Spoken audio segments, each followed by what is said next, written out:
My name is Evan Vatry, and welcome to Museum Deep Dives. And I'm Laura. So Laura, we have some naughty items on the desk today. Could you tell me what we have? Sure. So we have this bottle, which is Bols. So it is liquor of some kind, probably gin. Okay. That's what we're first known anyway for producing. So yeah. So this bottle again is probably very similar, and there's probably lots and lots of different collections. This distillery is actually is credited as being the first in the world. So it's like the oldest distillery. It is the oldest distillery. It was established in like 1575 or something. Wow. So it is like quite an old distillery. There is a little note about counterfeiting on this bottle that's dated to 1868. So we know, of course, that this particular bottle is not that old. This actually does say down here that it is 26 ounces. So in modern colloquialism, it's a 26er. Yeah. And it does have instructions of how you should be drinking it. So it is saying to be neat, or with ginger beer or ginger ale. So that's why I'm assuming it is Like a gin. Like a gin and ginger almost. Yep.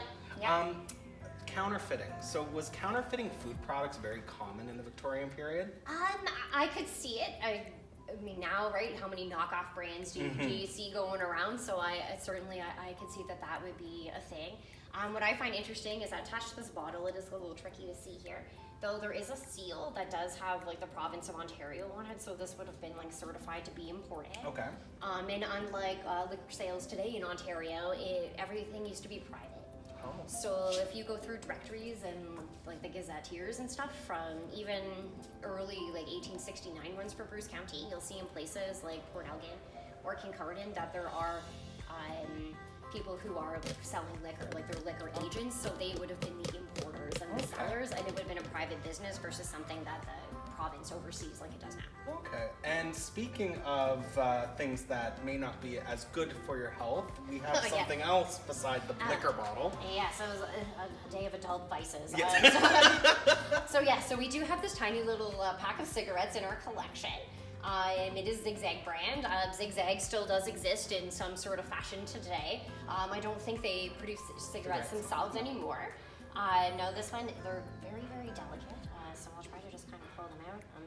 I think I've got some photos too, so we can always add those to the video. But there are cigarettes still inside this package. It's a full pack. Yeah, it's full pack. How many would come in a pack in that time? 1, 2, 3, 4, 6. 6. So Yep. like little pack. Little pack, yeah. This one, same thing. Much like this bottle, it does have a government seal here on top, and this one dates to 1915. So it allows us to. So this would date right by the time of World War I. Yes. So I know a little bit about smoking history. Yes. This was the first time that pre-rolled cigarettes became in fashion.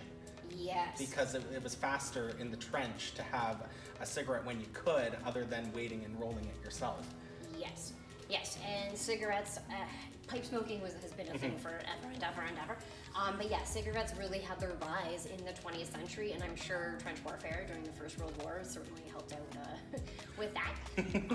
But again, like we'll see in our collection, there's all kinds of fancy cigarette cases, things like that. So there was a very large culture around smoking that kind of popped up.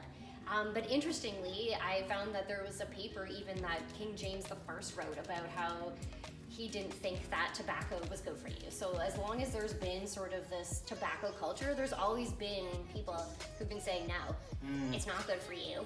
Yeah. Contrary to popular belief, like it's not good for you. So you do see that all the way through time.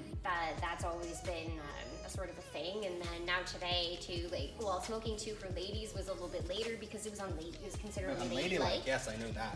To smoke. So it wasn't until sort of the roaring 20s, I think, that women really got into it.